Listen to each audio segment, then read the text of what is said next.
What's up everybody, welcome to Money Management channel. My name is Andrei and today I'm gonna be doing an update on MMTLP and FINRA saga. I got the cash in the bag, stadium packed. Born a rock star in this life, gonna live it up. And guys, today's video is quite unique, I would say. Today's video will be dedicated for 100% to Daniel's letter, and it is a new letter that he addressed to the MMTLP community. And I found it very important because without this knowledge we will not get any resolution at all. And on top of that, guys, if I have enough time, I will explain you why the sell-off of your shares by itself will not help you to cover your damages. So, and before we dive deep into all of this, guys, please hit the like button for YouTube algorithm and drop me a line in the comment section if you think my videos are valuable for you. And I want to begin today's video with this tweet that he wrote just 15 hours ago, and he pinned it, Daniel Oxer, pinned it at the top of his Twitter account. He wrote, "I know posting this will bring ad hominem, red herrings, and whataboutism instead of real debate, but every voice deserves respect. Even in disagreement, my views and actions are my own, same as day one and until my last. That said, here are my thoughts on the MMTLP army." And guys, Daniel also sent me this letter, and he added some comments on this letter. I will show you them at the very end of this video, and I have to admit that these comments will impress you for 100%. So, let's begin with this letter. He wrote, "An army is supposed to fight for a cause. Instead, I found myself in a movement that was more interested in fighting its own. I came back from deployment expecting unity and strategy. What I found was a battlefield of loyalty tests, character assassinations, and a refusal to help me. This is the story of how the MMTLP army lost its way and why I refused to fall in line. When an army becomes a mob, the MMTLP movement's fatal flaws," by SGM Daniel R. Oxer. How did I get there? I was part of this community long before the FINRA Youth Halt over 3 years ago. Like many, I trusted corporate leadership and followed prominent voices in the movement. Their arguments were compelling, built on a mix of logic, persuasion, and sense of urgency that resonated deeply with investors like me. I invested heavily, putting $60,000 into MMTLP and $230,000 into MMAT. At the time, it felt like a calculated risk, bolstered by assurances from leadership and analysts who made compelling cases about the potential gains ahead. My experience left me with a story to tell and enough tax write-offs to last years. Others weren't so lucky, losing everything they had worked for, with some even betting their life savings on a trade and resolution that never came. The financial losses were devastating, but the impact didn't stop there. Friendships were fractured, marriages ended, and in the most tragic cases, some even took their own lives. The consequences of misplaced trust and failed leadership extended far beyond numbers on a screen. Deployed in 2022, I observed from afar as MMTLP was halted under extraordinary circumstances. It was a surreal experience, watching from overseas as the situation unraveled, knowing I could do little to affect the outcome. I assumed the MMTLP army had things under control, that key voices were leading with strategy and discipline. When I returned in May 2024, I was met with frustration. Years had passed, yet no meaningful progress had been made. Investigations, advocacy efforts, and legal maneuvers had yielded little more than dead ends and unanswered questions. I wanted to contribute to support our community, our MMTLP army. That did not go well. Asking questions made me a target. It became apparent that certain topics were off limits, and some figures within the movement were more interested in controlling the narrative than finding solutions. Key figures dictated what to believe, who to trust, and who to shun. If I wasn't being ignored, I was being labeled a shield simply for thinking critically, for daring to ask why certain paths had been abandoned or why alternative approaches weren't considered. The only ones willing to engage were others who had been cast out, a misfit battalion growing by the day. Each of us had once been part of the broader movement, only to find ourselves discarded the moment we deviated from the accepted script. The loyalty test came when J Space Ghost RL asked me, "Are you against the MMTLP army?" It wasn't a question, it was a demand for loyalty. The expectation was clear: fall in line or be branded an enemy. What stood out was the refusal to define what it actually means to be in the MMTLP army. That refusal speaks volumes. The MMTLP army has no defined principles, no discipline, and no unifying mission, aside from perhaps one divi.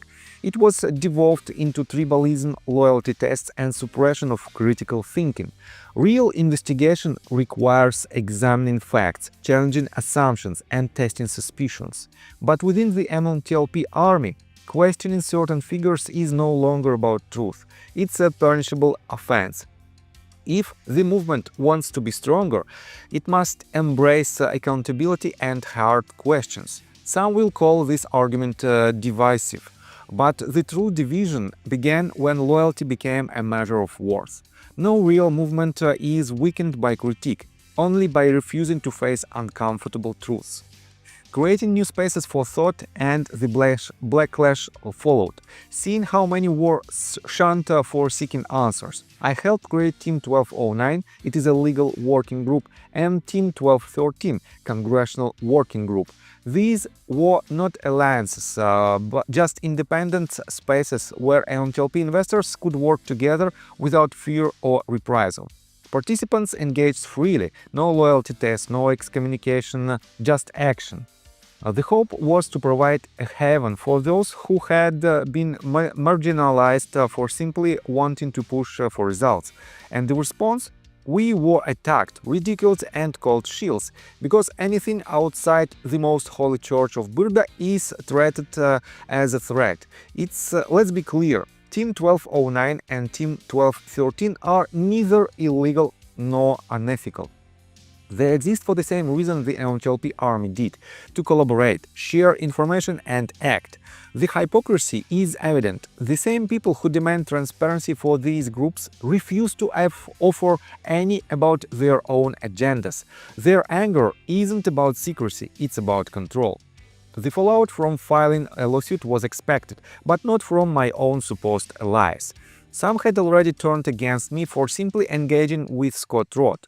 The MMTLP army abandoned me the moment I named John Burda, Greg McCabe, and NBH in the lawsuit. The response was irrational and personal, as thought I had committed a crime by suggesting that leadership bore any responsibility.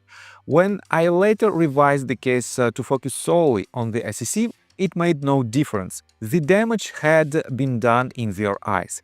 This was never about the lawsuit. It was about an unspoken rule. Some names are above scrutiny. Those who question them are cast out, labeled as traitors, and silenced through coordinated attacks. The greater heresy came when my open letter advocating resolution, transparency, and accountability to Congress mentioned Burda, McCabe, and NBH in just 2.4% of its content.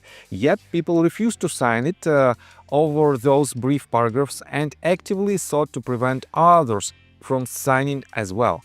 The letter simply stated that Burda and McCabe could have fought harder for a resolution and that NBH had ignored shareholder requests, objective facts.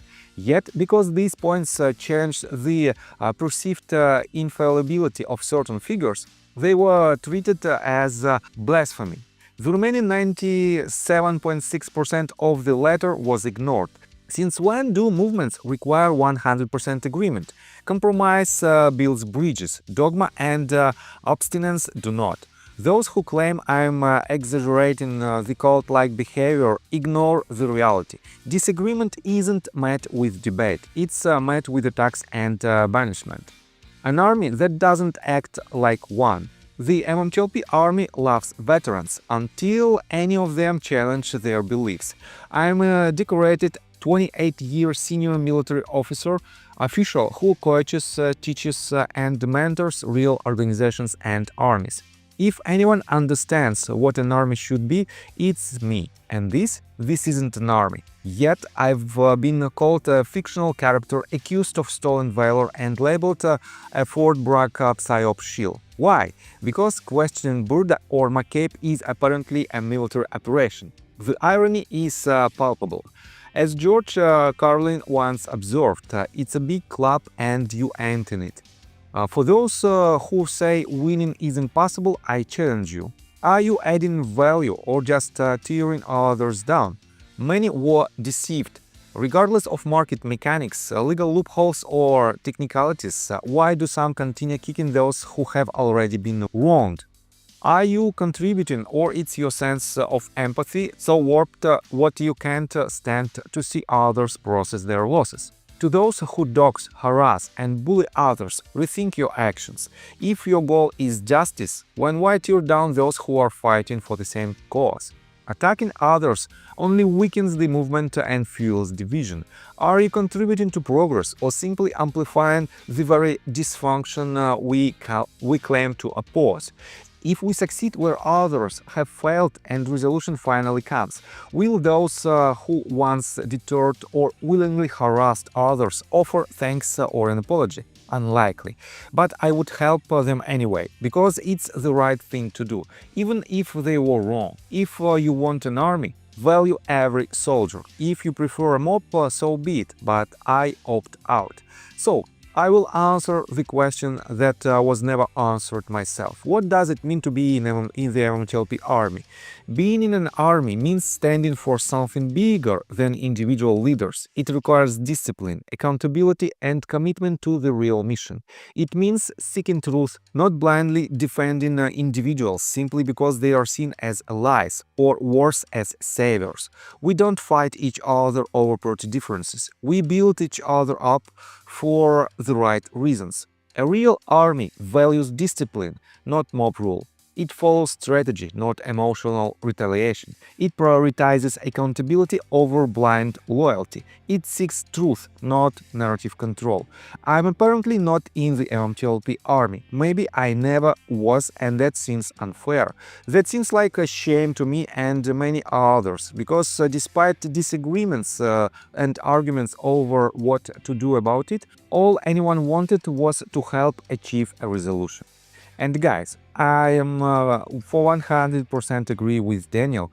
We have to focus on our main goal instead of harassing, doxing, and bully our own community members. And let me show you two letters, two comments that Daniel told me via email. He wrote, I made some significant headway in my legal case. Unfortunately, I cannot discuss details. I've also made communication with some members of Congress, and again, I cannot discuss details. What I hope is completely clear to you and many others is this: I will not rest until this is resolved. And he added a copy of his essay. On top of that, guys, I asked him, can I share this information about his significant progress in legal and Congress paths, and he answered this. Yes, that would be fine, and I appreciate you asking. I'm beginning to pull away from X in general because the environment has become highly toxic, partisan, and confrontational. The last thing I want to do after all the work I and others have put in is inadvertently undermine legal efforts or damage legislative progress. My essay is not a goodbye letter per se, but an acknowledgement that this community must confront and address its challenges, both lawful and, in my opinion, unlawful. A reckoning is needed. However, I don't have the time or energy to lead such an effort, and I doubt many would participate in a sincere, solution-focused discussion even if the opportunity were presented. There are great people doing meaningful work to resolve the halt, but there are also those who are controlling, mean-spirited, and in some cases outright nefarious. I especially despise the insults and doxing. It's counterproductive and disrespectful. Just as concerning are those who stand by, either entertained or too afraid to speak out. That silence enables toxicity. I know some people who are aligned with me contribute to this environment, not illegally, but in ways that are unnecessarily rude. I've said my piece on that, and with everything else I have going on, I'll be seen less and less on X. To be honest, I've gotten what I needed from this community, and the support from the majority has been invaluable to my own fight for resolution.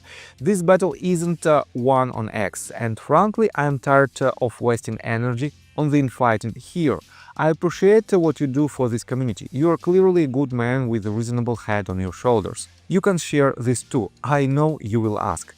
So guys, I have to admit that first of all, I want to say thank you to Daniel.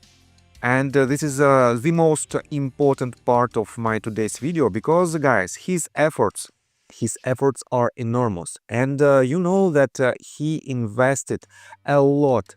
He invested almost $300,000 combined to MMTLP and MMAT, and he has all the rights to fight for his own money, and he can pursue any possible path for the resolution if it stays in line with the laws, current laws of the United States of America. And guys, he does exactly this. And in my opinion, with his efforts and with his dedication to this process, he will win this battle one way or another. And despite the fact that you might not like Daniel, or you might like it, if the resolution comes from his side, ask yourself honestly, will you accept it?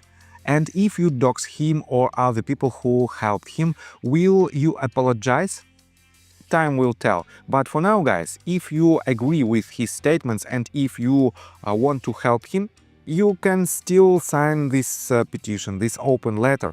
And for now, we have 448 people who already signed it. And in my opinion, today is the almost the last day when you can sign it. And in my opinion, we might achieve much higher number of signatures under this letter, and this will definitely help Daniel to push our case forward.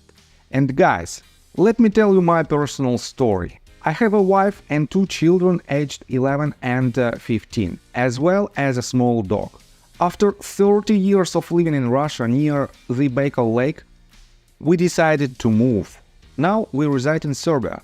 Although I don't own any MMTLP shares, I invest a lot of time creating daily MMTLP videos. I have been doing this every day without days off and holidays for more than 1.5 years.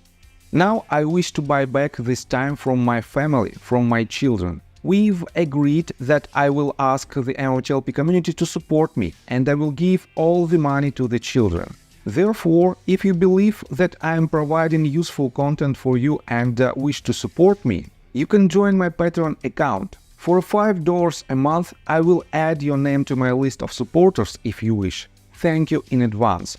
The link you can find in the description below.